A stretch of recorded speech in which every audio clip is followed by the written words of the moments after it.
এক অজপাড়া গ্রামে বসবাস করত এক গরিব কৃষক মতিউর, তার স্ত্রী রাশিদা, ছেলে সাদিক আর মেয়ে জাহানারা। তাদের জীবনের একমাত্র ভরসা ছিল গরু পালন। দুধ বিক্রি করেই চলত সংসার, আর প্রতি ঈদে তারা একটি গরু বিক্রি করত। একদিন মতিউর হাট থেকে নিয়ে এল এক কালো রঙের সুন্দর গরু। সাদিক তার নাম রাখল কালা বাবু। কালা বাবুকে তারা সন্তানের মতো আদর করতে লাগল। জাহানারা তাকে নিজের ভাইয়ের মতো ভালোবাসতে লাগল। দিন যায়, মাস যায়, এলো ঈদের মৌসুম। সবার মুখে হাসি, কিন্তু জাহানারার চোখে অশ্রু। সে জানে ঈদে কালা বাবুকে বিক্রি করে দেবে ওরা।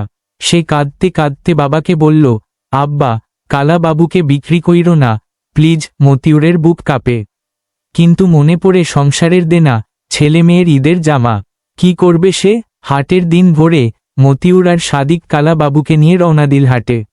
সুন্দর কালা বাবুকে দেখে সবাই দাম দিতে লাগল। তখন এল এক ধনী লোক, অনেক টাকা দিতে চাইল, কিন্তু সাদিক লক্ষ্য করল এই লোক পশুদের সাথে ভালো ব্যবহার করে না। সে বাবাকে সাবধান করল। মতিউর বুঝল এই গরুকে সে এমন কারো হাতে দিতে পারবে না। তারা হাট থেকে ফিরে এল। গরু বিক্রি না করে সিদ্ধান্ত নিল ভালোবাসা সবকিছুর চেয়ে বড়। ঈদের দিন কালা বাবুর গলায় ফুলের মালা পরিয়ে পুরো গ্রামে ঘুরে বেড়াল সাদিক আর জাহানারা। গ্রামের মানুষ বলল, তোমরা গরু বিক্রি করনি? মতিউর হেসে বলল, ভালোবাসা বিক্রি হয় না ভাই।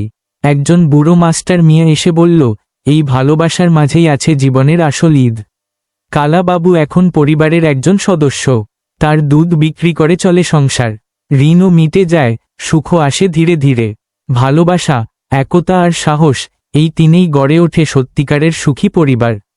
যদি এই গল্পটি আপনার ভালো লেগে থাকে তাহলে লাইক, কমেন্ট, শেয়ার আর সাবস্ক্রাইব করতে একদম ভুলবেন না। পাই ক্রিপ্টো 128 চ্যানেলে আবার দেখা হবে এক নতুন গল্প নিয়ে।